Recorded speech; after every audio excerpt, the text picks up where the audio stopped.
Good afternoon, everyone. Welcome to the session. Today we have two speakers with us. Sania, first speaker, she has interned with Google, Twitter, Headout, and other product-related roles.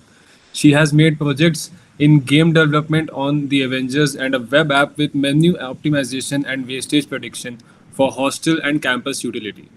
With all other significant achievements in code forces, Twitter Developer, Microsoft Engage, Smart India Hackathon, and many more, please welcome our fellow IIITian from Gwalior, Sania Arora.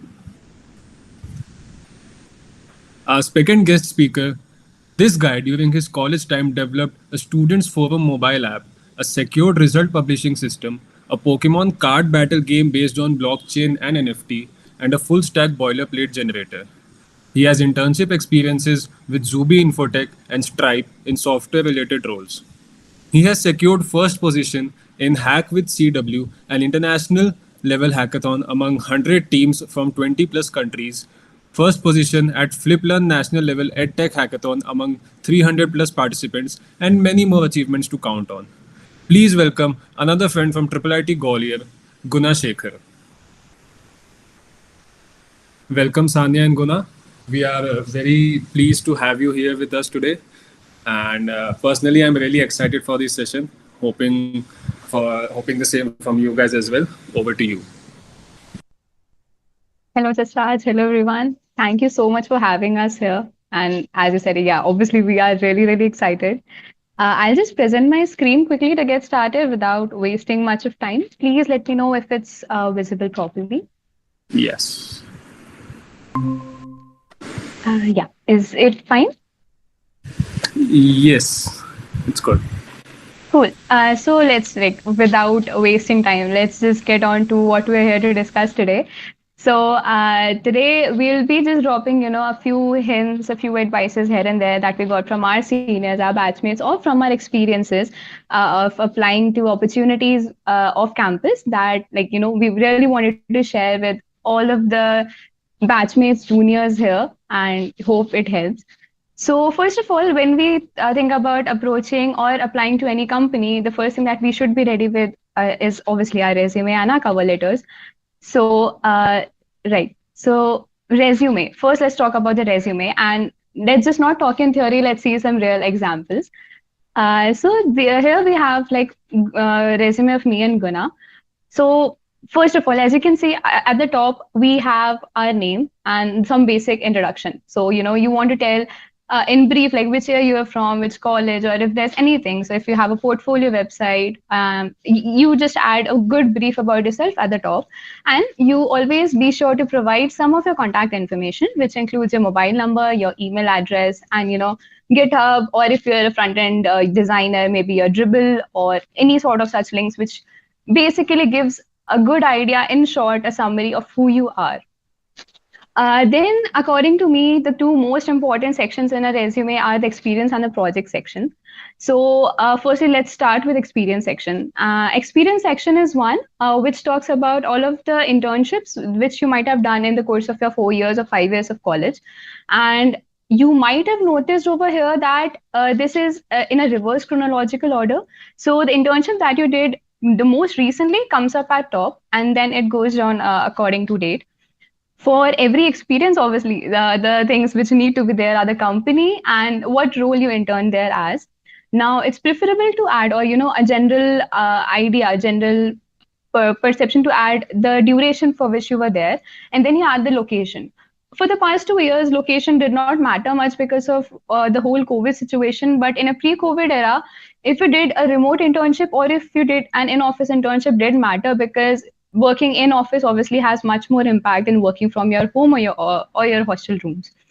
After that, you add a brief about what you actually did during our internship and how much impact it created inside the organization. So we prefer to write pointers instead of paragraphs to be more precise and convey your points better. And then you talk about, so you always always try to start those points with words like implemented, designed, developed, built, and then maybe you can tell which team you were there, and then some stats if you are allowed to share them publicly. Add some stats of how much percentage betterment did your project help the company to achieve, or if there's any, le- reduction in latency or anything, any numbers of that sort, which tell the impact of your work inside the organization. Now you can also add here, like I haven't done that, but you can also add the tech stack that you work with. For a lot of companies that might not be the case, because they have some internal tools and languages which might not make sense to all the people outside that organization. But if you're working, for example, with React, Node, Next, any of that thing, you can be sure to add that if you want that, if you think that makes sense, more adds more sense to your resume.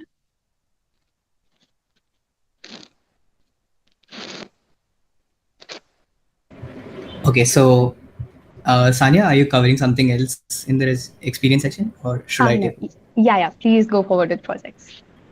Sure, thank you. So the next section we'll be talking about is the project section. This is, as Sanya mentioned, one of the most important sections in your resume. So I'll just give you a brief about the best practices to have, how to write your projects, and the best way you can convey what you did in your project. So the ordering in case of projects can be slightly different from what you would add in your experience. So in your experience, it is advised to have it in a reverse chronological order. My projects are also in reverse chronological order, but another practice that some people usually follow is having it in terms of complexity. So your best project can be on the top, because that is the first one that any recruiter or any person who's viewing your project might take a first glance at. So the ordering can again be of two types, either reverse chronological or complexity based. So you decide upon what suits best for you. Now, once you decided the order, uh, try not having more than 3 or 4 projects in your resume, because reading about a lot of projects might also take away the interest of the of the recruiter, because on an average the recruiter might look at your resume for like 7 to 10 seconds, and they have to get a gist of everything that you do within these 7 to 10 seconds. So try to not have a lot of projects in your resume and not too less as well. 3 to 4, I think, is an ideal number of projects that you can have on your resume. Now, depending on what technologies you worked on, you could have a mix of projects which you have worked on in different technologies. So, suppose you're applying for a generic software engineer role or a software engineer internship role, you could have projects that are diversified with technologies. Like I worked on blockchain, JavaScript, mobile apps, and also something related to encryption. So I have all of these projects included in my project section. But if I were to apply for a pure mobile developer role, let's say, so maybe the blockchain experience doesn't make a lot of sense. The blockchain project doesn't make a lot of sense for that role. So I would rather add another mobile project that I made. So do try to tailor your project section according to the role you're applying to. Now, once you've chosen all the projects that you have to include, uh, the first thing that any project should have is an app title. So at the title, again, you can write it in two ways. One is the project title that you decided. So for example, if you look at my third project, it's called the Secure Results Publishing System. That is what I mentioned on my resume. But while I was building the project, I built it at a hackathon and I had to give a cool name for that. So I named it Sentinel. But if I would have written Sentinel on my project section in my resume, it might not have given a quick view to to my recruiter about what exactly that project is. So instead of writing the name of the project that I've given, I prefer writing what that project actually is. So Sentinel is a secure results publishing system. So whenever the recruiter reads the title, they immediately know what I worked on. So it's something related to security. It's a result publishing system with some additional security features. So that is something that sits in their mind. So that is one best practice about writing names for your projects. Second, do add a link to your project. If you've hosted it somewhere, if you have a live deployed link or a mobile app APK link, it's always good to share that, link that to your project section, because it shows that you are not just doing this for just to write some code and leave it away. You are actually serious about the end to end building of the project. So do add the link to any deployed project that you have. But in case you haven't deployed it, at least add a link to your GitHub repository. So that the recruiter at least knows that you know how to use Git, you have hosted your projects on Git, and because this is a technology that every company uses, right? A version control is something virtually every company uses. So it's always good to have a GitHub repository link to your project as well. Now, once you've added your project, the link to your project, a good name for your project, the next thing that you want to add is the description of the project. So as Sanya mentioned in the experience section as well, do try to add keywords and verbs like developed, integrated, implemented. So this shows that these are in past tense, and this exactly shows what you did. Unlike another way of writing it would be, this is a project with a admin dashboard. Rather, you could write implemented an admin dashboard section in order to take orders from users, something like that. So it gives more context, and it also shows what exactly you did rather than the features of the project. Because you might have worked in a group project as well, so you would want to add only those features which you are confident about and which you have built. Because once you've added it in your resume, the recruiter can ask you anything related to it. And finally, do mention the tech stack that you worked on in the project section. While it is okay to not do so in the experience section, as Sanya mentioned, but in the project section, you would ideally deal with technologies that you're very familiar with, and pretty popular technologies. So do add the technologies that you've used in your project section as well. So yeah, that was about the project section. I'll hand it over to Sanya now. Cool. So now that we are done with experience and the project section, let's move on to the right side of the resume. So starting with education here. Education, the title is pretty self-explanatory, what we are going to write over here. Now you can choose what all education you want to add. I have just added my BTech degree over here. You can also add your class 12th education, your 10th education, whatever you feel is relevant to your to the post you're applying to, or if in case you have some extra space and you want, the white space doesn't look good, like adding 10th or adding 10th education till 10th can be a good way to just cover up the white space. So while writing about any of your educational education, you start with what it is. Like firstly, the Bachelor's of Technology, so that's my current degree that I have been pursuing. Or in case of class 10th, where you just write high school, senior secondary, or whatever you're comfortable with. Then you write the duration. So my BTech degree was from 2018 to 2022. And when you are in college, when you haven't finished your degree yet, when you haven't completed your course yet, do write expected. I mean, that is a norm that is being followed in the professional industry. So do write expected after your graduation date. So like after May 22, I write expected. Then you add the institute name, the college which you have, from the college or the school name from which you have pursued that degree. And then now we come to CGPA. Now this question comes up a lot, like, do we need to add CGPA? If you think it's good enough, you do add it, but there's no compulsion at all. But please do keep in mind that some companies might ask you to add CGPA at a later point of time in your resume, because it is considered as I won't say considered as a phenomena to select you or not, but still, they have a certain pattern, certain set of information that they require on you. And so some companies might instruct you to add that later on, so be ready for that. But at the initial stage when you're applying, it's completely up to you if you want to add your CGPA or not. If you are adding a CGPA, please be sure to mention up to which semester that CGPA is. So as you can see, I have added only my BTech degree. You can add 10th and 12th as well. So yeah, that's just a brief about what you can add in the education section. Over to you, Guna. Yep. So next we'll talk about the skills section. So in the skills section, what I and a lot of people prefer is to divide the skills section into certain categories. So in my resume, you can see languages and frameworks, databases, and other technologies. So for example, if the recruiter is looking for a particular database, like maybe the company works on SQL and they only want people who are experienced with SQL. So the recruiter when he or she is looking at my resume with their naked eye, they need to go through the whole skill section in order to find if I have that particular skill or what or not, they can just go to the database section and pick whatever their requirement is. So dividing basically helps the recruiter to easily identify what you worked on. Also, it also gives you a good structure to your resume about what exactly what skills you exactly possess. So that's about the skill section.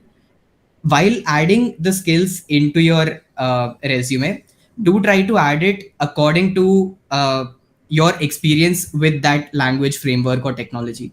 So for example, if you're extremely experienced with JavaScript but not so much with Java, don't try to add Java first, so that the recruiter first looks at Java when they look at your resume. Try to add JavaScript before, so that when someone gives a first glance to your resume, they look at JavaScript as the first keyword in your resume, and not some other technology which you're not very experienced with. So this is one ordering technique that you could follow, that try to order your skills according to your expertise. After the skill section, you could also add an achievement section to your resume.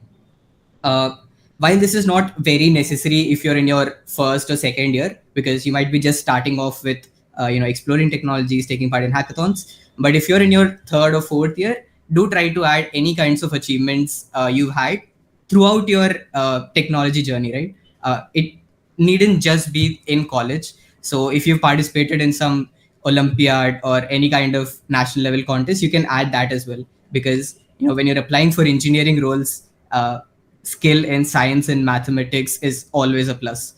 So do add achievements if you have them before your college as well. In the achievements section, again, do use keywords like secured and received.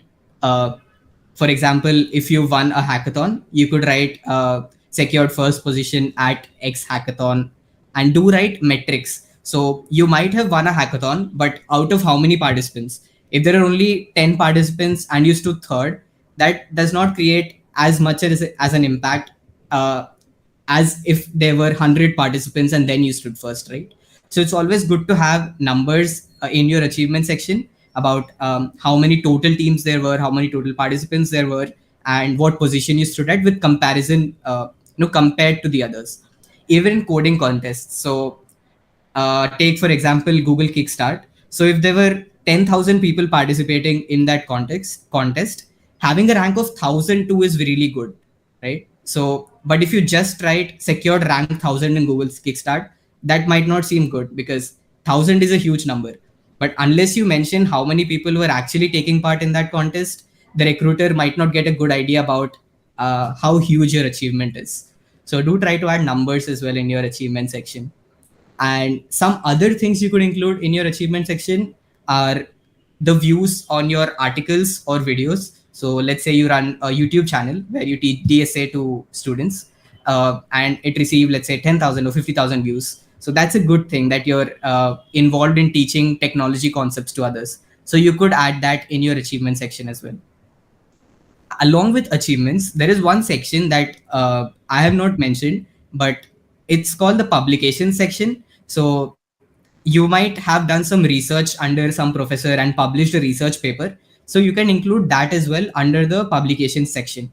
You can also add it under the achievement section if it got added into some conference or a journal. So do make sure you add your research papers into your resume as well. So over to you, Sanya. Sanya, you're on mute.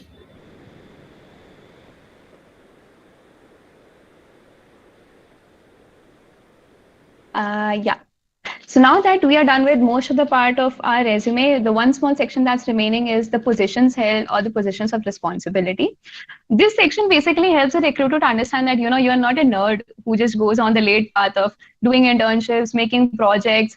You also have some skills, some people skills, or if not people, I mean, you do things outside of just the path which has been told to you by your seniors in order to achieve certain milestone in your career. So now the positions held can be technical or non-technical. As you can see, I have this technical head. I was a technical head of the students forum in our institute. Or if you see Guna's resume, he was the GitHub campus expert. So all of these are technical positions of responsibility that we held. Apart from that, in non-technical, we can take. So for example, as you can see, I was in the sponsorship team. If if in the marketing team or any such team at your college fest, or if you have worked as a volunteer in some NGO, anything of that sort. If if you are a part of a club that teaches underprivileged students, or anything which is not related to tech exactly, but you held some responsibility in an organization, that is good to have, and shows, talks more about your personality as a student, as a person, rather than just as an engineer. And now that we talked so much about what all needs to be added in a resume, you can see that there's so much of information that has to be added in one single page. A small note here: it is preferred to have a single page resume when you're applying to companies. So yeah, like one thing you need is a good template. And as you can see, Guna and I have used two different templates. So the one that Guna has used is made on latex. You can find online templates and you can, just go and edit them. You just write the code, edit them. And I am not a person who is very comfortable with latex, or, has fun with latex. So I chose to a easier resort. I went to a easier resort. I chose Canva. On Canva, you can also select some existing templates and then edit your information.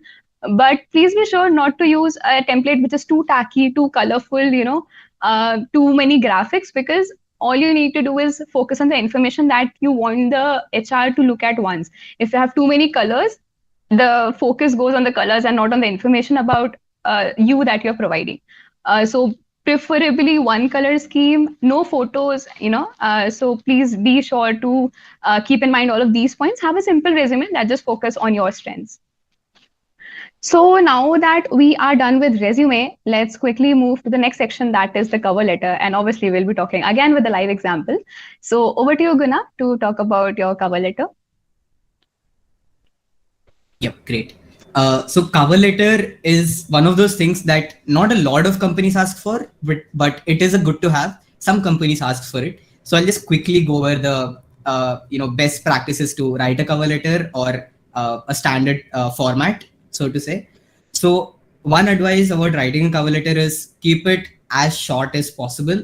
Don't try to write really long paragraphs. 1 to 2 sentence paragraphs is more than enough, and 3 to 4 paragraphs should be sufficient. So be very clear in what you want to try to convey. Yeah, so as you can see on the top, I briefly mentioned this is my cover letter from my third year. So I just mentioned that I'm a third year student and my current grade point, and I was just expressing my interest towards working in their company. In one section, I briefly mentioned about my technology experience. In the next paragraph, in just 2 sentences, I mentioned about my experiences and achievements. And in the last section, I mentioned about the impact I created and what I could bring to the table and what I could receive if I work with that company. And finally, just a salutation about who you are.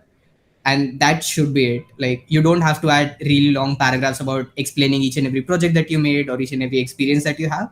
Try to keep it short and simple so that when the recruiter looks at it, they get an overview of who you are. That's it. So hope that's clear. But yeah, just in case you have any doubts, please feel free to drop it in the comments. We'll take it up as time permits.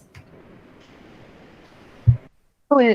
So now we are done with the cover letter as well. We have submitted the resume and yeah, we got shortlisted. So the next section that we need to talk about are the different types of rounds that an interview process has. So combining the experience at most of the companies, there are mostly 4 types of rounds. One is the online round, then we have technical interviews, we have managerial interviews, and we have the HR round. So let's just talk in brief about what all these 4 types of interview rounds are. So online rounds. The first thing that the first mail that you receive once a resume is shortlisted is about the online rounds, which are just like any online competition or contest that you give. Now, there can be various types of rounds depending upon the company that you have applied to. So the first type of online round is a DSA round. This round is very, very similar to the contest or, the practice rounds that you give on various coding platforms like HackerEarth, HackerRank, or any of that, where you're given a question, you are given a set of sample inputs and outputs, and you have to code your logic, your solution in your preferred language. One thing to take care of here is that most of the companies who opt for an online DSA or an online coding round do provide a link to the test. They provide a test link to you beforehand, which is active days before the actual test. So be sure to go to that test link and check out the interface, because every interface differs, and there might be clauses like, you cannot jump to second question before solving the first question. That might be one clause. Or if you have submitted the solution once, you cannot change the solution. So once you're actually giving the test, you're already in, sort of panic mode. You do not want to go wrong with the interface. So please read all the rules beforehand, and be keep in mind what all needs to be done. You like where to change the language from, where to see the next question from, where can you find to run the test, where can you find to run the custom test, if you want to provide some input by yourself. All of these needs to be figured out beforehand and not during the time when you're actually giving your online coding round. Next is the MCQ round. So companies like Amazon do have a round where they have MCQ questions, multiple choice questions. These questions might be based on core subjects. So, for example, in case of Amazon, they have different sections based on subjects like networking or Linux or database management, and each section has 4 to 5 questions, one question for options.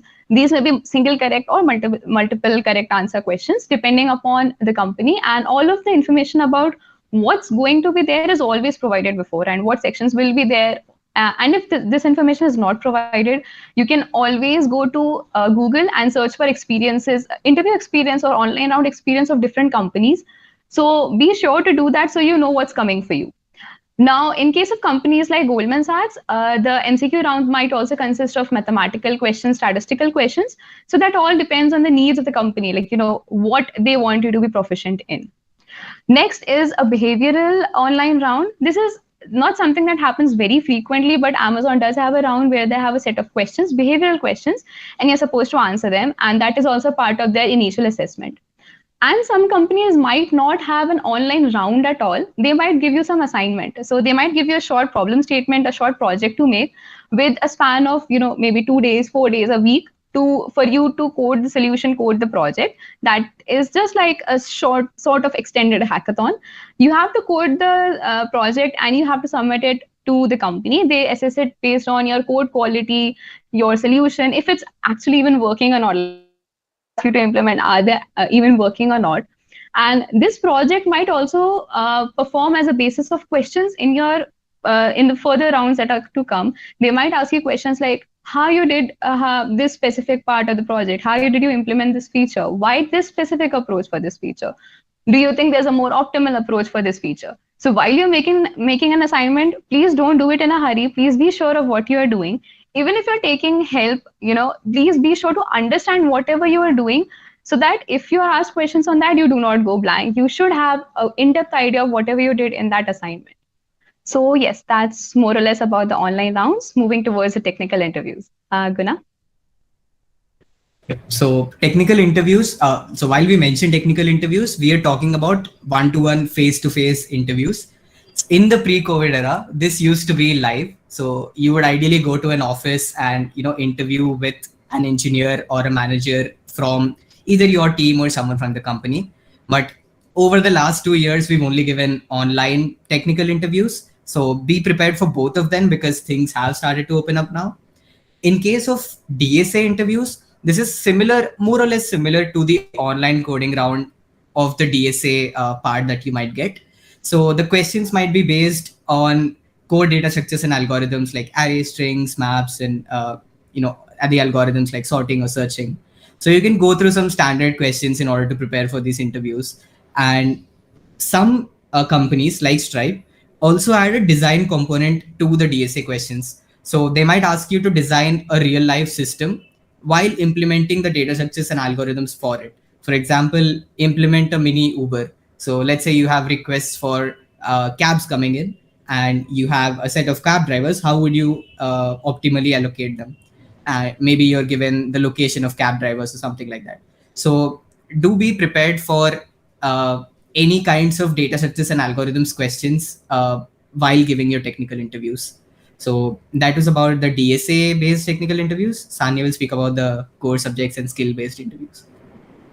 Right. So the other type of questions which are asked in technical interviews are regarding the core fundamental computer science subjects. These includes database, operating systems. We'll talk in detail in the next sections about what exactly is asked.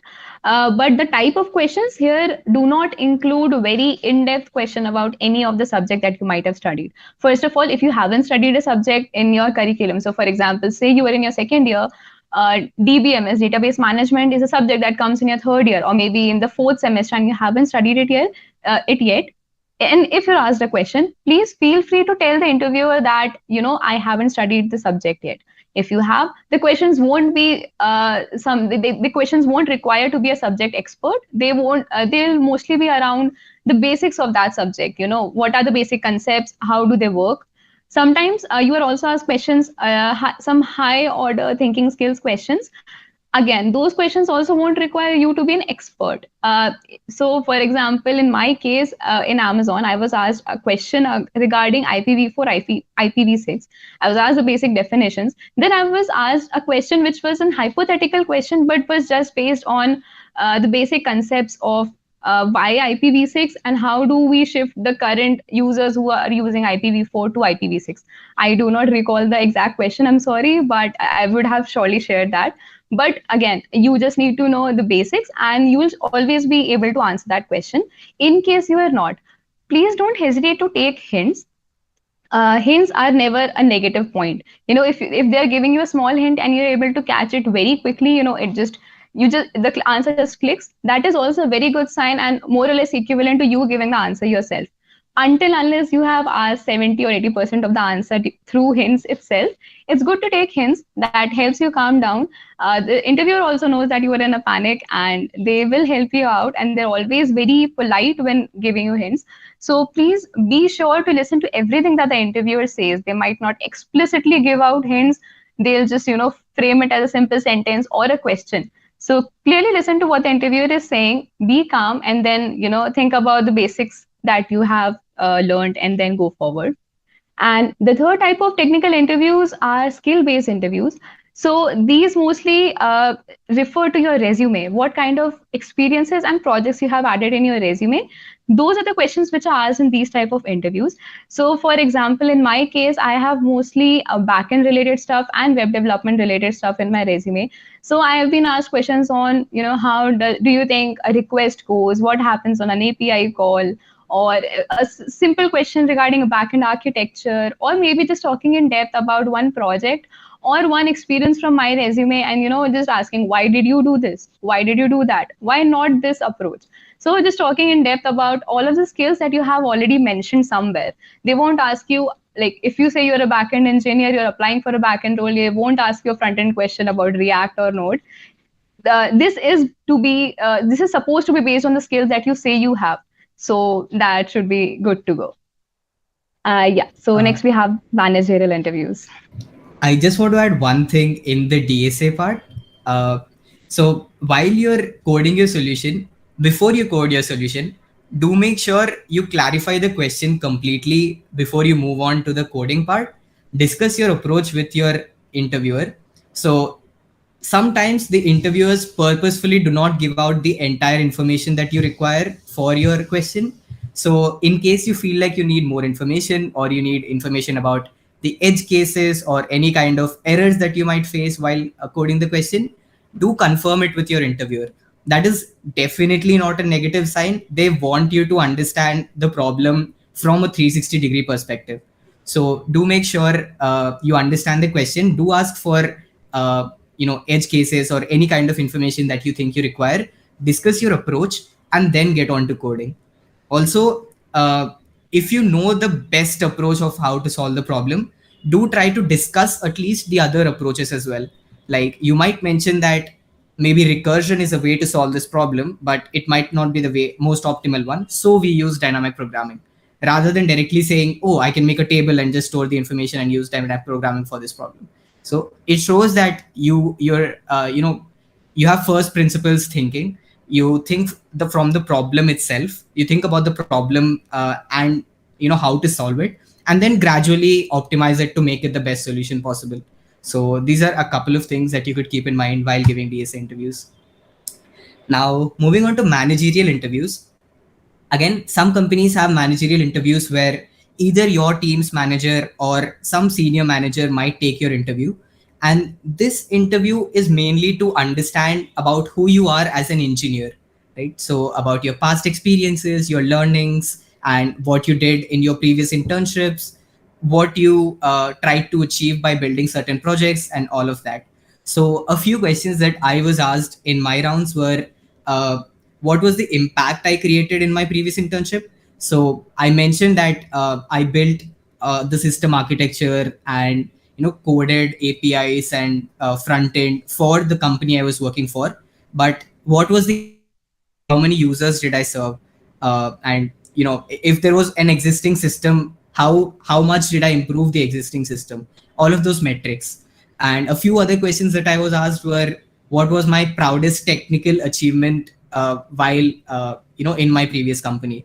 So be prepared for such questions about what you exactly did in your previous companies or with your projects, and you should be able to answer any question about the impact that you created in those projects or experiences.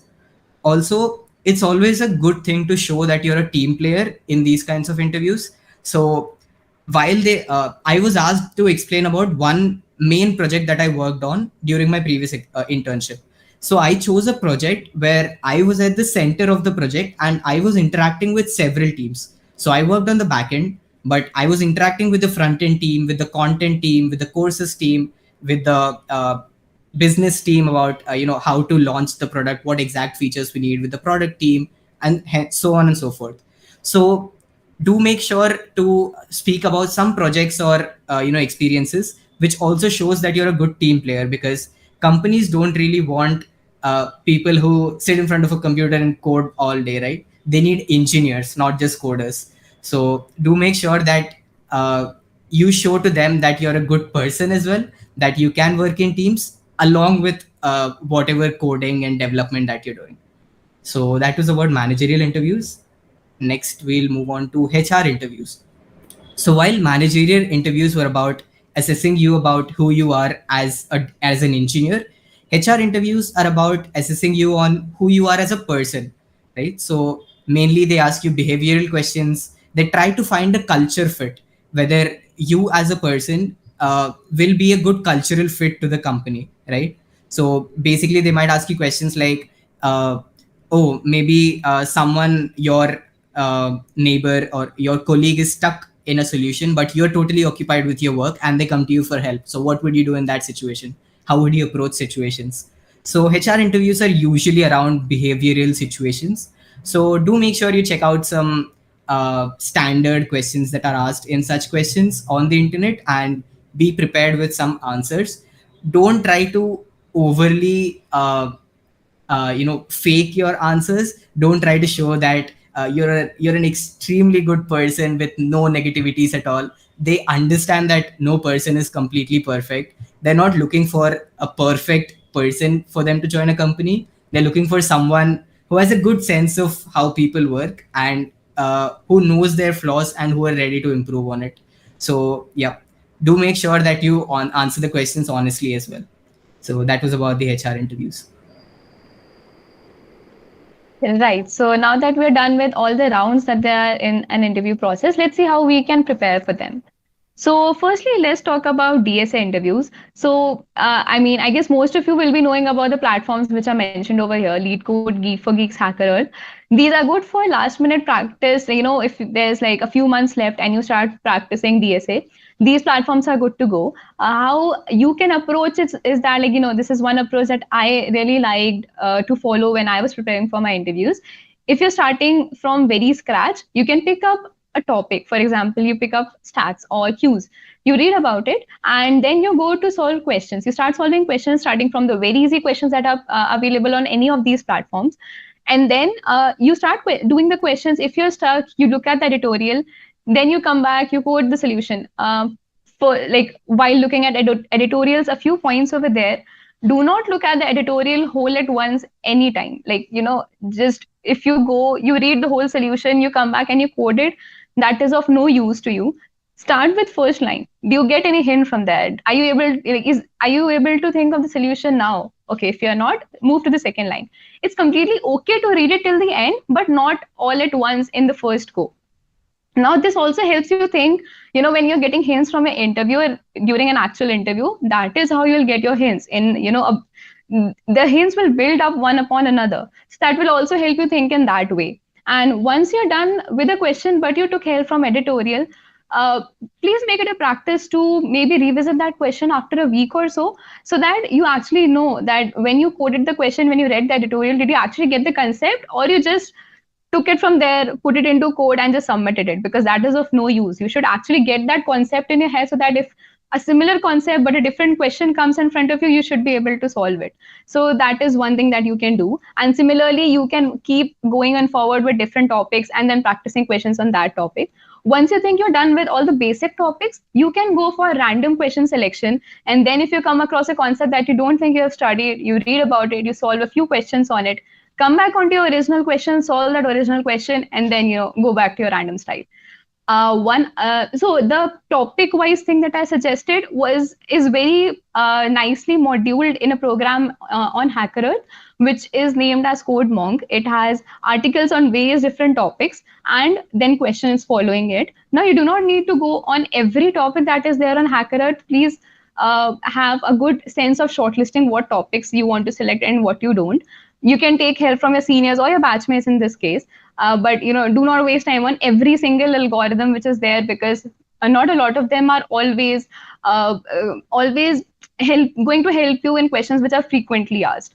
One approach that you can follow over here is if you're preparing for the interview of a specific company. So Lead Code and Geeks for Geeks have this feature where you can shortlist the questions based on the company tag. You can go and just say, I want questions for Amazon, Google, Stripe, or any Microsoft, Goldman Sachs, any company which is over there and it's in their database. You can shortlist the question, and that gives you a good list of questions on what type of question that company usually prefers. If do they prefer a specific topic more, or do they prefer a specific concept more, anything of that sort, or if nothing, just a practice. And if it's for a specific company, that pleases your mind a little. So that's how we would suggest you to go for DSA interviews. Next is core subjects. So as you can see, there are 5 subjects listed over here. These are most of the things which you have already studied as a part of your curriculum. But let's be honest, I don't think all of us do study the classes, or listen very carefully in classes. And also, you do not need to go through those whole thick books when you're preparing for your interviews. That is not a good efficient use of your time. So these are the 5 subjects. You can go over Google and just search, operating system notes, computer networking notes, and websites like Geeks for Geeks, tutorials points. They have a good brief of the basic concepts, how they can be used, or some questions on them, which you can study. Apart from that, there are some very nice YouTube channels that you can follow. So for example, Knowledge Gate has very good videos on computer networking, on operating systems, or for any other subject, you can just Google it, or again, ask your seniors. Keep asking your seniors questions. They have the best resources to provide you. So please note these 5 subjects. I don't think, like in most of the cases, there are questions for core subjects asked outside of these 5 subjects. But so yes, these are the 5 things that you need to prepare while going for a core subject interview. Over to you, Guna. Coming to the skill-based interviews, they are mainly based on your projects or the skills you learned from building those projects or your past experiences. So the best way to prepare for these interviews is to build projects, right? Know the ins and outs of how the project works while you're building it.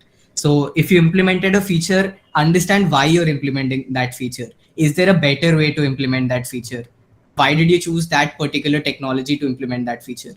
So try to understand the project as a whole, again, from a 360-degree perspective, because your questions could be related to anything from the project or anything that relates to the project. So maybe you use REST API for your project, but they might ask you, why did you use REST API? Do you know about how gRPC works?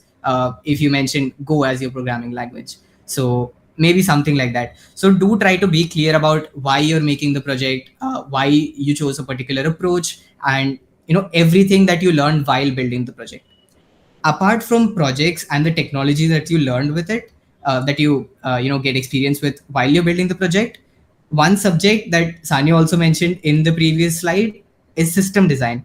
So system design not only gives you theoretical knowledge about how systems work, you can also get some practical knowledge from it and implement it in the projects that you're building. So to get an understanding of system design, you could follow these two YouTube channels. That is, one channel is really famous of Gaurav Sen. So they have a system design playlist which encompasses most of the topics that you would need if you're looking to learn about what system design is and what components it consists of. And there's also another channel called Pseudocode. They have a system design primer course, which is designed for beginners. So if you're a beginner with absolutely no knowledge about what system design is, so this is a good place to start. And apart from projects and system design, if you just want to learn some good technical concepts, I would suggest these two channels, that is CodeTuber and Latest DevOps. These are rather underrated channels with very less subscribers, but they have lots of good content. I have explored them myself, and I definitely derived a lot of knowledge, be it regarding messaging queues or system site reliability engineering or computer networking. So these two channels have a lot of insights on technical concepts that you might learn and implement in your projects, which eventually would help in your interviews. So that was about skill based interviews.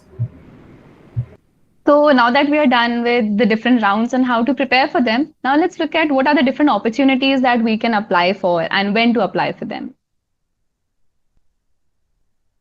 Over to you, Right. Guna. Yeah. So first, let us discuss about some companies, about what companies you can target for while you're looking for companies to get placed or for an internship. Be sure not to only approach companies that everyone is talking about.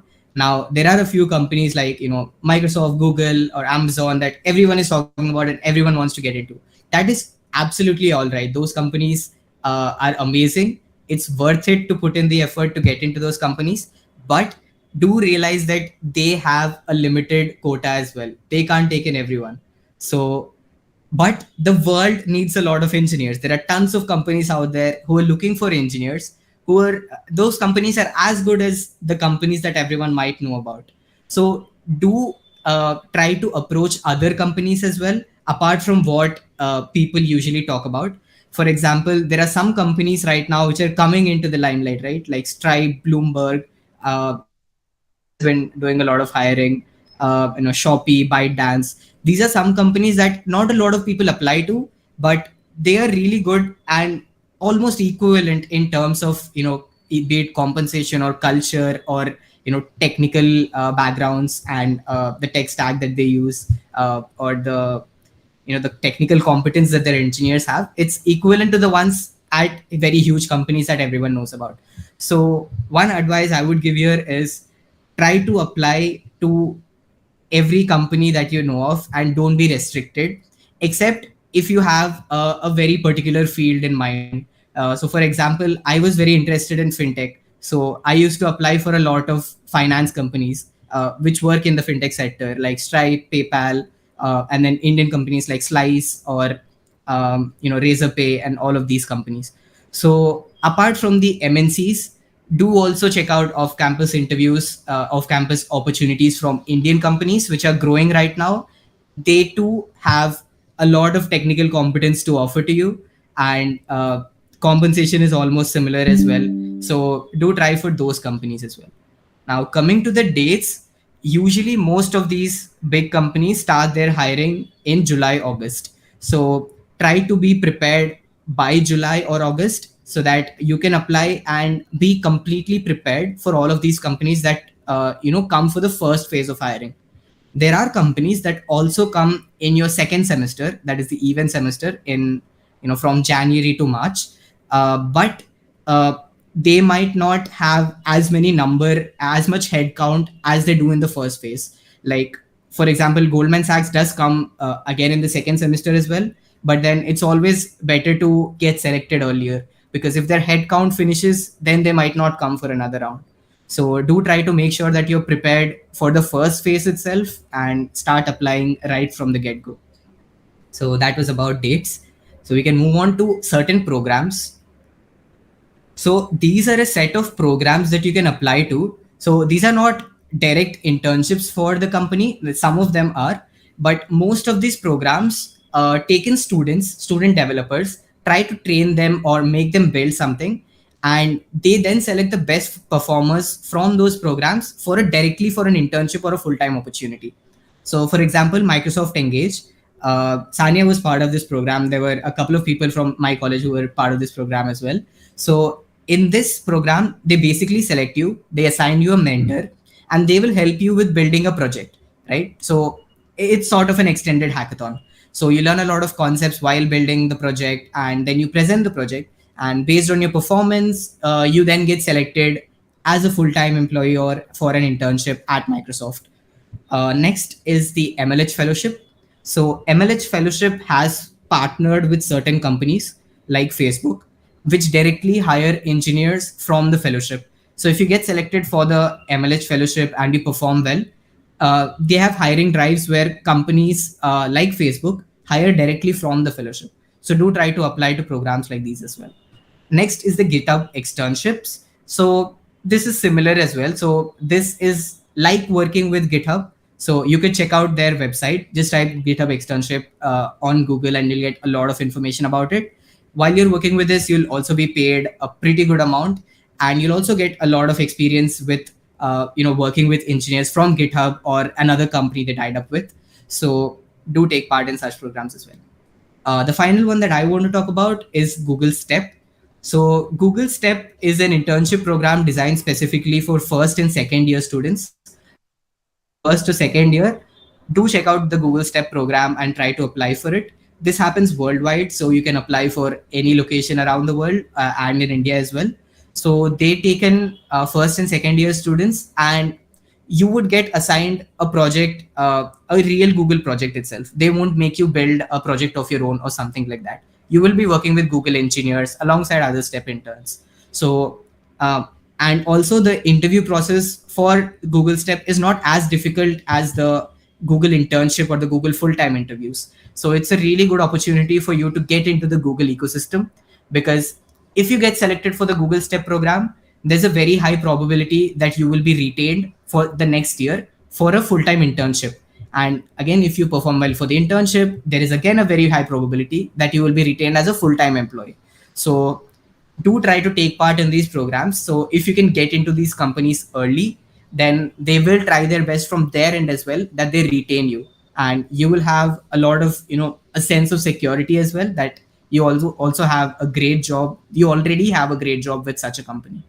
So yeah, that was about these programs. Sanya will talk about the rest. Right. So now starting from Amaze Wow, the programs which are mentioned here on are mostly diversity hiring or diversity focused programs. So some of these are like just hiring programs focused on the diversity part of the people that are applying. For example, Amaze Wow is a diversity hiring program for Amazon. Now, if you move next, there's this Twitter developer. It is not a hiring program. It is a 2-day conference. It is again diversity focused, but people apply to it, and your resume gets shortlisted. There's this whole selection process. After this 2-day conference, all of the people who were selected for Twitter developer do get an opportunity to interview with Twitter for internship roles.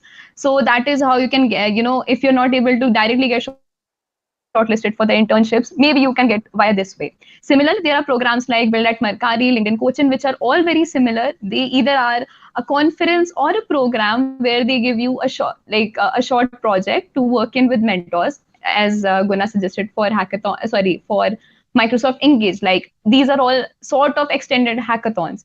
So you can check out all of these, note all of these down, check them out on Google and see when you can apply for them, what is required for you to get shortlisted in them.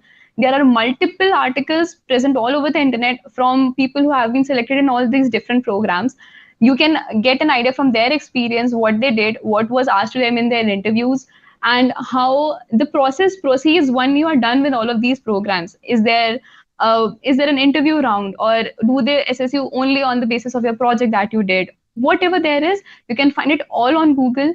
So please do check all of these programs out. These are really nice ways to get into various companies.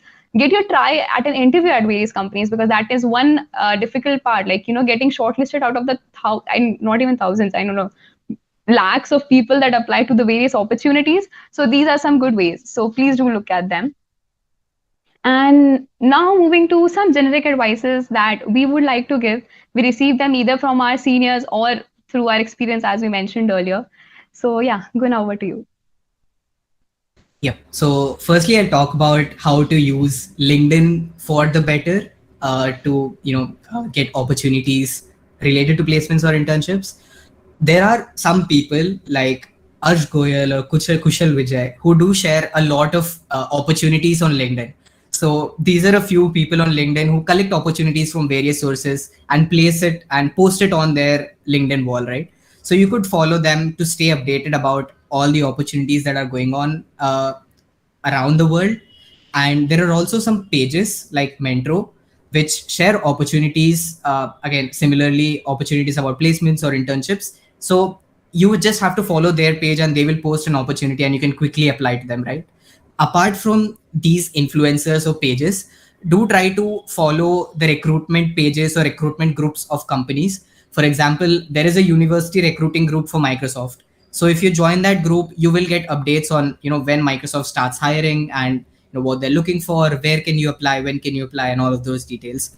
So do join the groups of these companies where they mention all the details as well. So that was about using LinkedIn to get opportunities. Now Sanya will talk about asking for reference. Right. So referrals, I'm not sure how many of you know already know about it. Referrals are one very important part of the interview process, or the application process when you're applying to different companies. As I mentioned, there are millions of students who are applying for one opportunity. It might happen that you might actually be a really good fit for the role, but the HR does not actually get a good overview about who you are, what you've worked upon just from that resume of yours for any reason whatsoever. Reference is basically asking an employee and an employee of that specific company to vouch for you in front of the hiring team that, okay, this is a person I know that he or she has the skills that are needed for this specific role. I suggest that you take this person in for an interview session and see if he or she is actually a good fit, as I thought. Now, this might not guarantee an interview. We are not saying that if you have a referral, you will surely get an interview, but the chances are raised significantly. And how do you ask for referrals? You do not need to be, a friend with people from every company to ask for referrals. You can connect to different people, connect with employees of different companies on LinkedIn. Everyone has been through the student phase. They know how this process works. Everyone is generous enough to help you out, but do not bug them. If they are not replying, they're busy for any reason. If they're not replying, do not keep pinging them repeatedly, but just ping them saying that, hello, I am this and this person, I'm from this college, these are my interests, here is my resume, and I've been very interested to apply for this role at your company. Do you think I am a good fit? If they will you can ask them, like, if you think I am, please can you refer me for this position. They'll guide you. Like, if you are a good fit, they'll tell you what are the next steps. If you're not, you can also ask them for tips and tricks, or suggestions. How can you improve your profile? How can you improve yourself? So, and not just for referrals, I'd say connecting with people on LinkedIn is one thing that I cannot stop talking about, and I cannot emphasize on the fact how much that has helped me. Those are people who are completely stranger to you. You have not talked to them before, you have never met them before, and you're probably not going to meet them ever in your future, in your life again.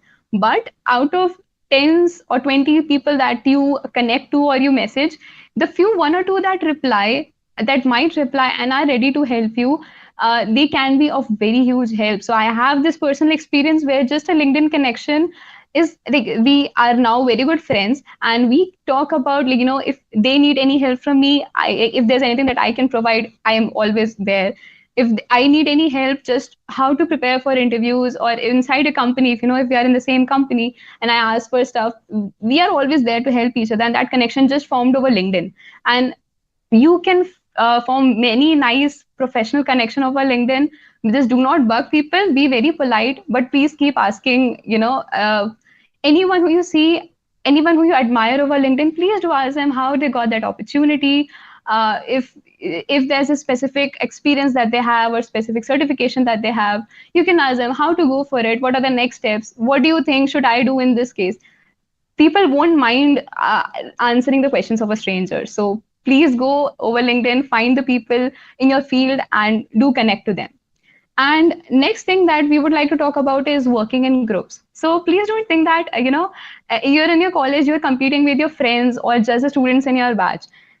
Apart from your college, there are thousands other colleges, thousands other college students who are applying for the same opportunity. So your competition is with all of them. If you share your learning resources or the opportunities that you have found with your friend group, that is not going to harm you at all. So one practice that me and my friends followed was we had this combined sheet rather, where all of us dumped all the opportunities that we found, maybe via LinkedIn, going on career pages of different websites, or through any resource that we got, we would just put down the link of all the various opportunities in one sheet so that all of us knew that this is something we can apply to. Any of us who was interested will just go forward with the process. And similarly, this can also happen for learning resources, what questions you are solving, what notes you are studying. And if you find a question difficult, maybe you can share that with your group, discuss the solution in a group. Maybe you find a better optimal approach, or discussing it, telling it to your other friends, like, this is a question which is very frequently asked in so and so company. If they are going for an interview in that company, it might come handy to them in future. So please don't hesitate in working in groups. Help everyone out. You won't be left behind. You can all grow as a group. You can all grow together. So yes, that was one thing. Over to you, Guna. Yep. So finally, I want to talk about a few important tools and practices you could follow through your interview preparation and applying journey. So one important tool is Mail Tracker. So this tool is a Chrome extension that you could add to your Gmail. So whenever you send an email, you could attach the tracker along with the mail, so that whenever the opposite person, your receiver, opens the email or reads it, you get a notification about it. So in case they're not receiving your request, or for some reason they're not reading it, you could maybe try to bump your email up their inbox. So that is one tool you could use in order to get to know about if the opposite person is receiving your emails, or if they're replying to it, and when they actually received it, how much time they took to reply, and all of those insights. Another one is a tool called Clearbit Connect. So this is again a Chrome extension that you can add to your Gmail. So this Chrome extension gives you access to a lot of company engineers' emails, not only engineers but employee emails. So let's say you want to apply to a company but they don't have an opening. So cold mailing is a good practice to try to express your interest with the company. So let's say there's Twitter, you want to work with Twitter, but there is no open role as of now. So you could probably mail to an engineering manager saying that I've seen the work that Twitter does. I know how you deploy your systems, and that's really interesting to me. I read your blog, so I really want to work with your team on that as well. So could you please take a look at my profile? And again, as Sanya said, could you suggest if I'm a good fit, or any tips to improve if I'm not? So you could send them cold mails. In order to send those cold mails, you would get the emails of the employees of the company via this extension called Clearbit Connect. So do install it, and whenever you want to send a cold mail, you just have to type the name of the company, and it will show you the list of emails of the employees of the company along with their role. So you can find out who an engineering manager is and try to mail them about your interest with the company. And an important practice that I want to suggest is to stay alert. Uh, all companies don't always publicize their openings. Like, there are a few companies which post on LinkedIn when there is an opening, right? But not all companies do. But let's say there's Bloomberg. So you go to the Bloomberg website, you don't see an opportunity there. Neither does Bloomberg post when they actually release an opportunity.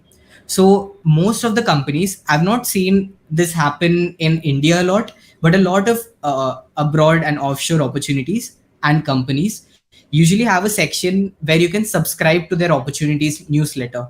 So you could just type in your email and they will send you an email whenever the opportunity shows up. So whenever you make a list of companies that you want to apply to, do go to their website and check for a link or a subscription area where you can type in your email and they will send you notifications to your inbox whenever they release the openings. So yeah, these were a few tools and practices and generic advices from our end to help you in your placement journey. I think that will be it from our end. We are open to questions now. Thank you, Sanya and Guna. That was a really informative and very impressive session and presentation that you guys prepared. And we have a few questions in the comment section, in YouTube comment section. One of the question from Vivek is, do we need to make different resumes for different companies? Yeah, okay, so you do not need to make different resumes for different companies, but we would surely suggest to make different resumes for different roles. So, for example, if you are very proficient in development as well as machine learning, submitting a resume which focuses on backend, or web development projects in a resume does not help your profile while applying for a machine learning role. So, you can have separate resumes for machine learning, data science, development, all of that, and you can filter that according to the role that you're applying to, but do not filter it according to the company that you're applying to. Okay. I hope this answers your question, Vivek. Okay, one of the questions by Vivek only is, do companies also ask questions about the subjects that we are studying in the course? Like, I think he means to ask how important is the curriculum that we are studying in college. Guna, would you want to take it up? No, Sanya, you mentioned about the core subject, so you go ahead. Right. Okay. So as we mentioned in the presentation as well, there are a few subjects that companies do focus upon. For example, like computer networking, database management, operating systems. These are a few subjects that you can frequently be asked questions upon. Not if as a separate core subject round, you can also be asked questions regarding to these subjects when you are having a discussion about your project. So, how did you form a database like this in your project? How do you think this API call works?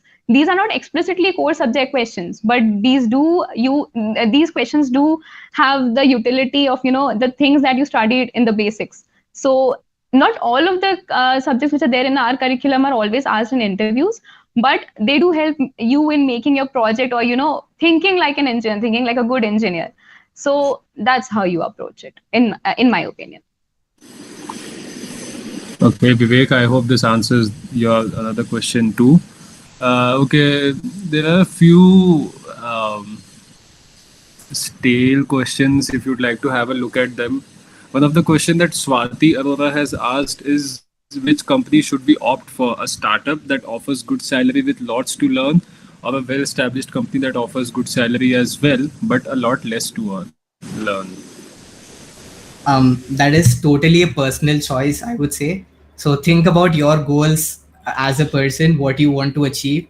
So in a big company, do you want lots of mentorship? Do you like taking mentorship from people, working with senior engineers, and getting a lot of diversified opinions and experiences? Then a big company is a great place for you to work at. And if you're looking for not just salary but a lot of benefits that you get while joining a big company, then do join MNCs. Like I recently had so a part of the question was startups with a huge salary or MNCs with a little less salary or a good salary. I think that was the question. So I want to share a brief experience about this. I recently had an opportunity to go to the Microsoft campus in Hyderabad, and while looking at the campus and while looking at the benefits that the people at such a huge company get, though the base salary and the CTC that is mentioned that you might know about is lesser than some startups, the overall benefits that they get is much more than what you would get at a startup or at any other company. So it's not that huge companies pay you lesser, they just pay you in different forms that are not very tangible. So again, yeah, it totally depends on your personal goals. If you'd like to move at an extremely fast pace and if you like the startup environment, then that is the place for you to go. And yeah, if you like the MNC environment where you work on projects, you interact with senior engineers, you interact with a lot of product teams, and you like all of that, then that is a place for you to go. Okay. Okay, I'm clubbing the next two questions. How many times can we apply for a company, and can we apply for different roles within the same company? So again, that is company specific. So a few companies have a cool down period. So for example, I think it's at Amazon. If you apply for a role and get shortlisted for an interview, but you don't get selected, you'll have to wait for 6 months before you apply again. This is not for the coding round, but for the interview. So if you fail in an interview, you might have to wait for 6 months before applying again. Again, about other roles as well, it's very company specific, so it's always better to ask and a person from the company about what their practice is before going ahead. Okay, Atharv Patil wants to know how much competitive programming ratings matter in an interview or a selection of a resume.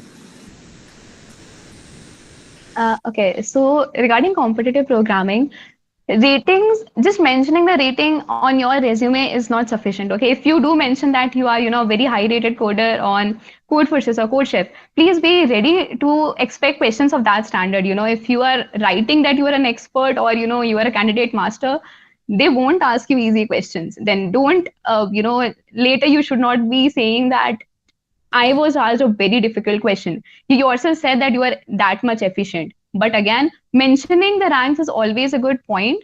Like it shows your strength, which they can later assess. And obviously, if you do good, that is one big plus in your side. But competitive programming is not always a must. You do not need to have a Codeforces or CodeChef, a good Codeforces or CodeChef rank on your resume to get selected in a few MNCs. So it's a good point, but not a must. Okay, thank you, Sanya. Now, next question, Pushkraj wants to know how much minimum CGPA should we target for the placements? 7.5? Yep, I guess that's a decent number. If you have your CGPA above 8, then it's awesome, perfect. You don't have to worry about anything. If you have it above 7.5, you still be able to apply for most of the companies. If you have it above 7, maybe you can apply for 50% of the companies. But yeah, having a decent CGPA above 7.58 is a great thing. Okay, Rishi Arora wants to know your opinion on higher education, like I think masters or placement. What should one choose after bachelor's? I guess again that is a very personal opinion on what you see your future as and what your interests are. Uh, when I joined college, I did have it in my mind that I will pursue masters. But now that you get to learn from people around, you assess your interests, you assess how you want to frame your career, and you talk to people in the companies who have experience of all these years. They have passed the stage of all the education and various years of experience.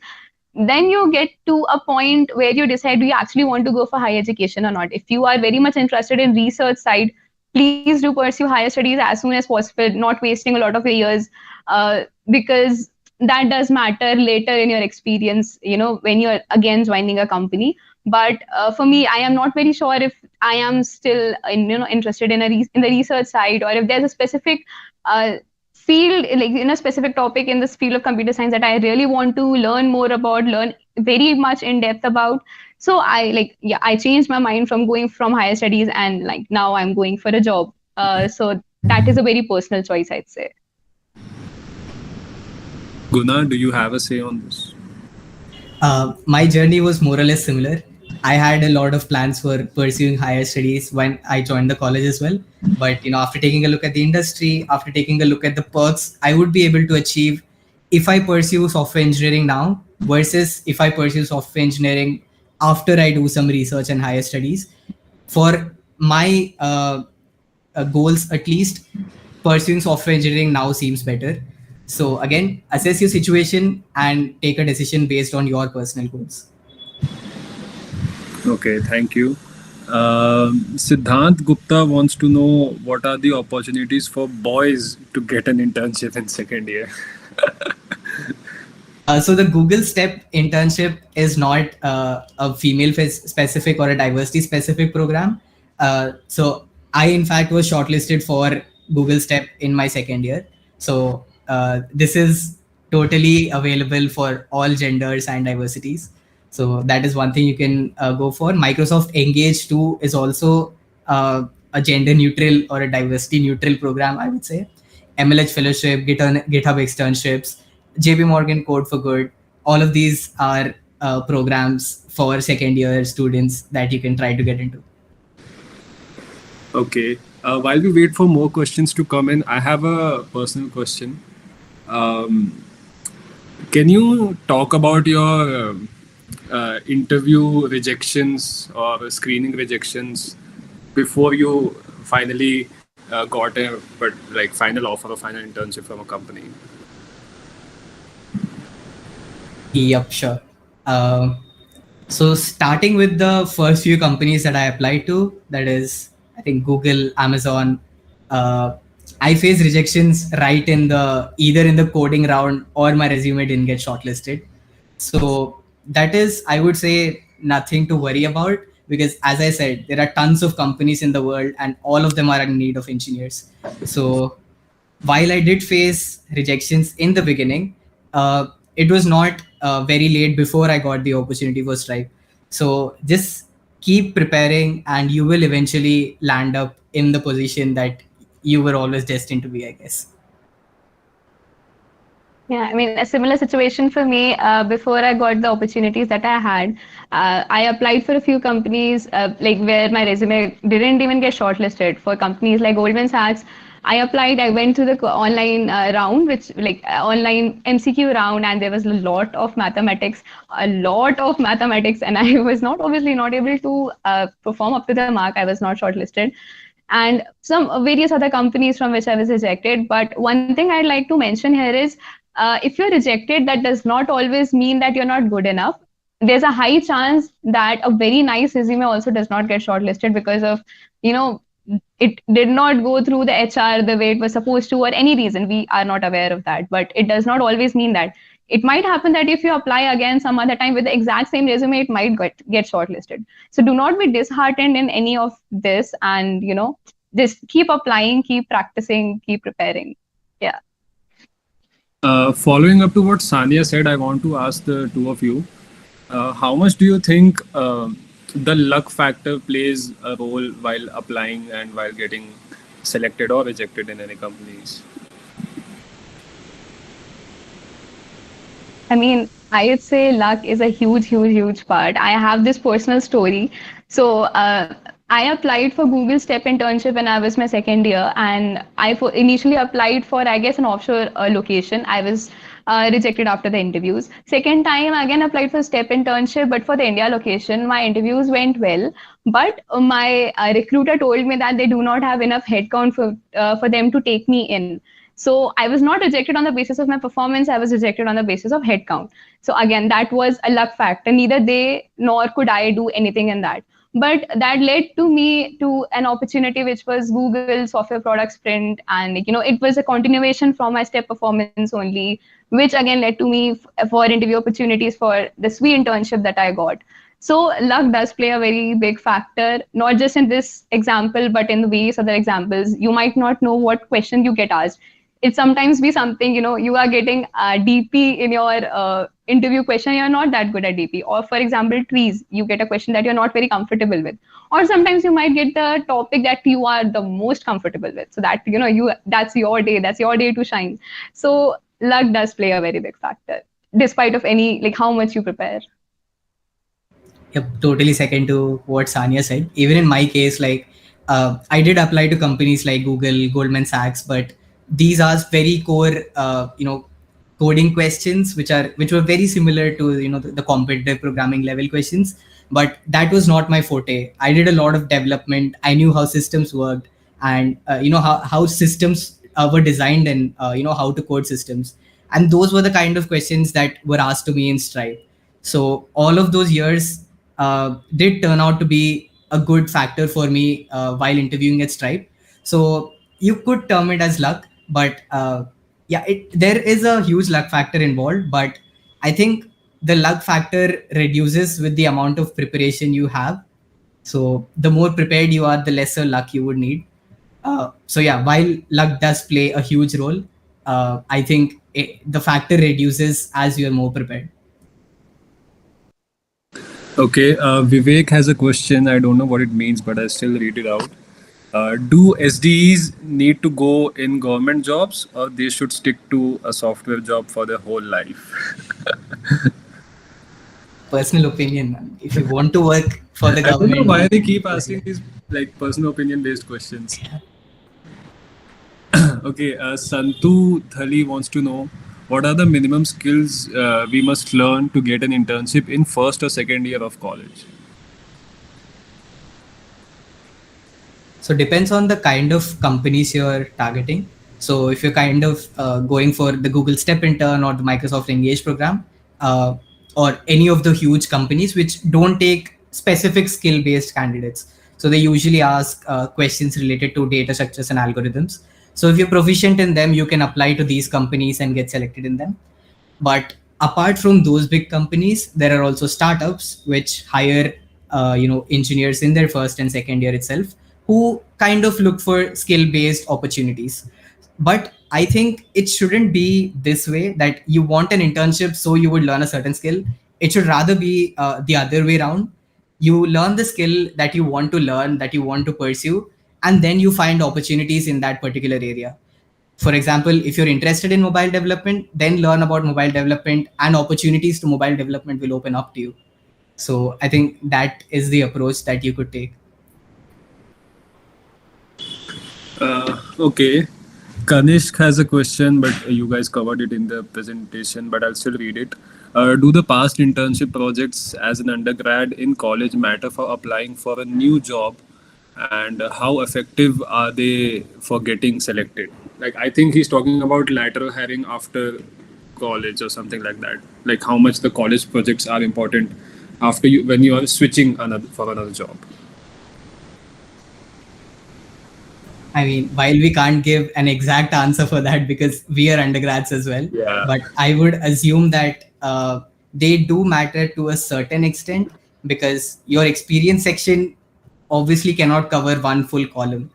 You would still need maybe one or two very good shining projects of yours to show your area of expertise. Okay. Ratanveer wants to know about how to prepare for aptitude to clear the first round of interview. Maybe like I think GFG puzzles are good for that. Yeah.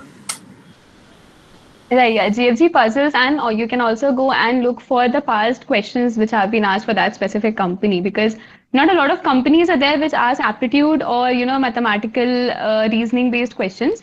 If they do, they're always experience from previous from people who have previously interviewed for that company available on the internet, either in form of Medium articles or as tests or as experiences on Glassdoor. There is a lot of content available on the internet, so please do go there, and then from there you can also have a better idea about what type of questions are asked, and then you can have select your resources to prepare for them. Yeah, that's right. Rishi Raj Yadav from third year IIT Bombay Mechanical was saying that he doesn't want to pursue mechanical engineering anymore. He wants a job in CS. What should he do? So all the resources that we mentioned are from the internet, right? So as Sanya said, you needn't go through the books of CS, which are really thick and long, and you don't have to go through all of those pages. So all of the resources that we mentioned are from the internet. The internet is your friend. Go through the resources, learn CS subjects, learn coding, and you can definitely get into a computer science based role.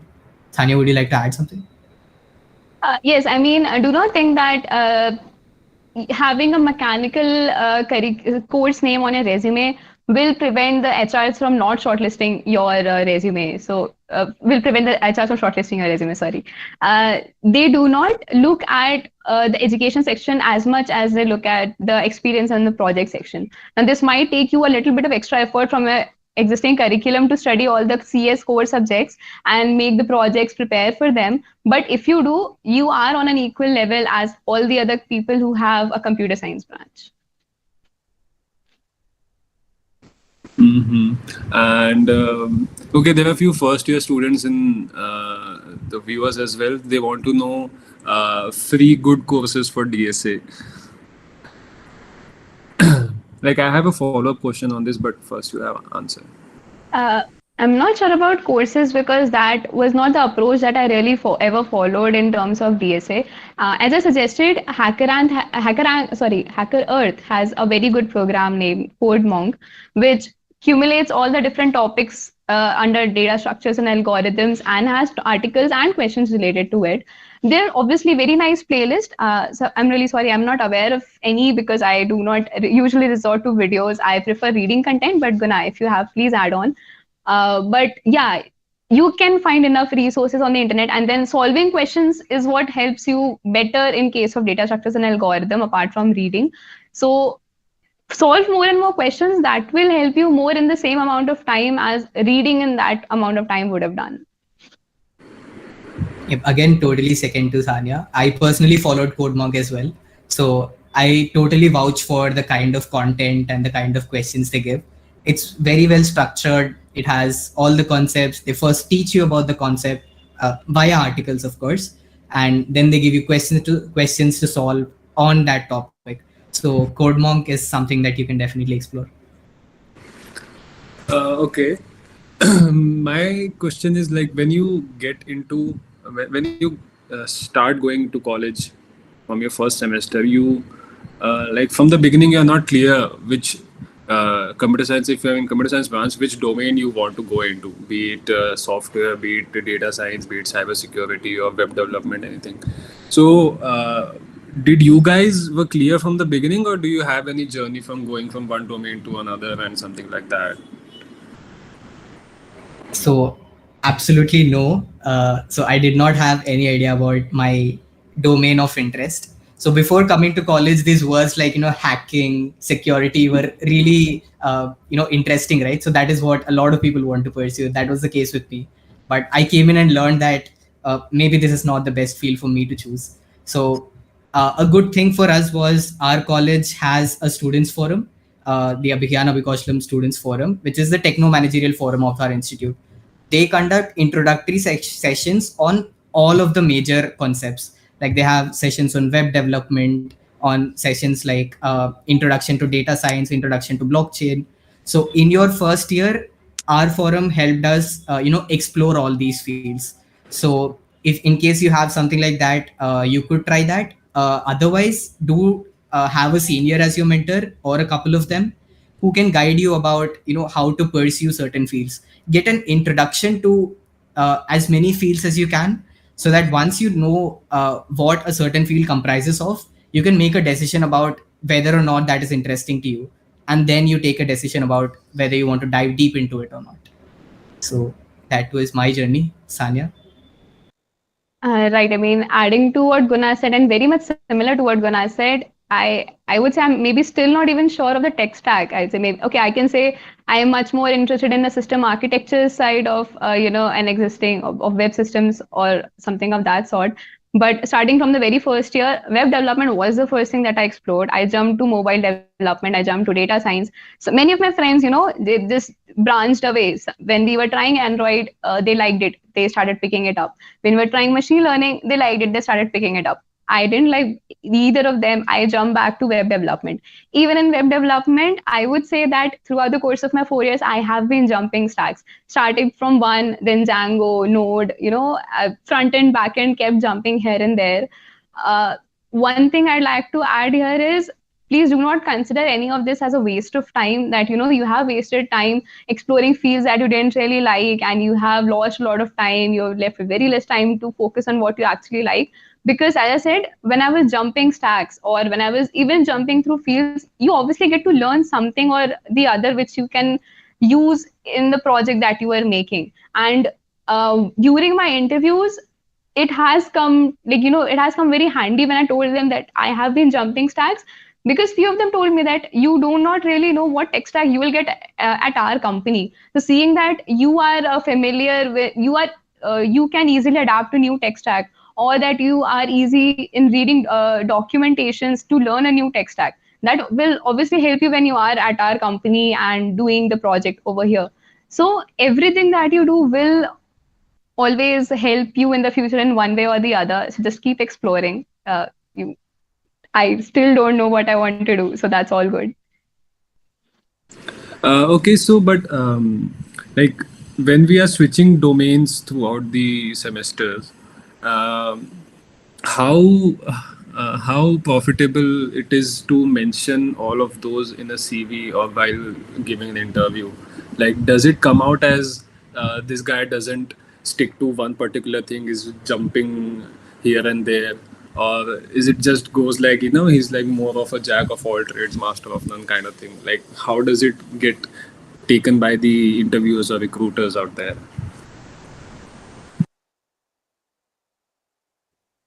Okay, so like obviously jumping too much or not having done anything significant will have a negative impact. Like you tried four fields, but you have no project in any of them. That is a negative thing. But everyone knows that every student starting from the first year firstly explores what they want to do. No one has it programmed in their head which field they would like.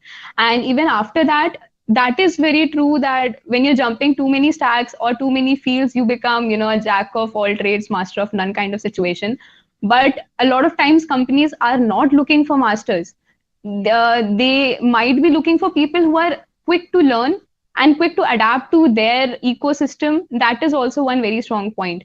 For example, if you focus on startups, they are very much inclined towards hiring people who have expertise in a specific tech stack, maybe React, Node, whichever is used in their product, so that they can quickly adapt to their ecosystem and start working and start having an impact on their project, on their product. But if you, as you move towards MNCs, you never know what kind of tech stack you will get. Their tech stack varies from projects to projects inside the company itself, or they'll have something new which is not available in the outside world. So that is where your jumping actually, comes in handy, because since you are already comfortable with learning new things, catching new things, you will be able to do that inside that organization as well. And all that matters to them is you are willing to learn, you are ready to pick up new things, and you are not, stuck up with only one thing that you have learned during your 4 years. So it's not always taken negative, but do something significant in whatever you like. That is what matters. Okay, Srishti Patkar wants to know, is it possible to get a data science role as a fresher? Of course, it's possible. I think she wants to know how to prepare for that.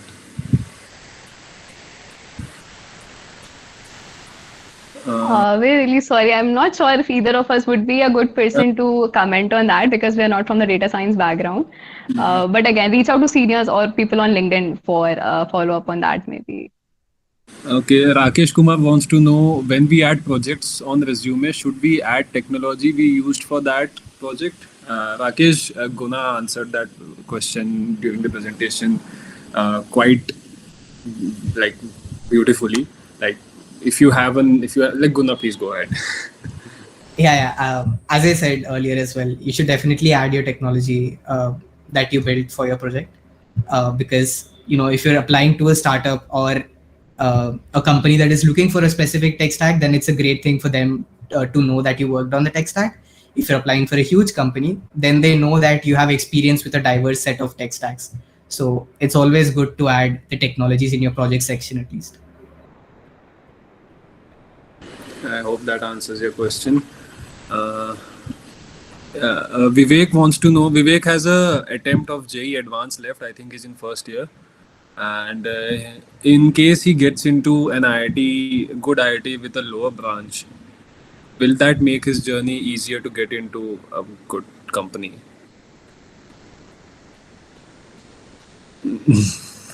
Not very sure how to answer that.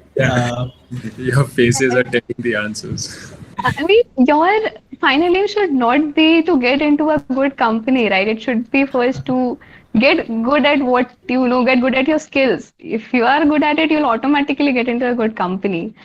But, do not aim for the last milestone from the initial point itself, I'd say. Yeah. Yep. Okay. There are no more questions coming up as of now. I think we are done. Uh, if you guys have something to say to conclude this session, please go ahead. I really enjoyed this. Just a small plug-in, like since you mentioned there are second year, third year students as well. Uh, so I've been running a startup for the last 2 months now, and we're currently hiring Mern Stack and React.js interns. So if you're looking for an internship in this space, please do reach out to me. I'd be happy to chat about it. But otherwise, it's been great interacting with you guys. Thank you so much, the team from IIIT Pune, for inviting us. It was great talking to the audience and sharing our experiences. And please feel free to reach out to us on LinkedIn or any other medium. If you have any questions or maybe just to, casually connect, we'll be happy to be there. And yeah, thank you so much for having us here. Yeah, those who want to know more about Guna's startup can feel free to DM me. I can give you all the information that you need and his number as well, if he allows me to. Okay. Sure, sure, no issues. Yeah. Okay, everyone is thanking you for the session. Yeah. Okay, thank you, Guna and Sanya. It was great talking to you guys. Have a nice day. Thank you. Thank you so much. Bye bye. Bye. Thank you, everyone. This session comes.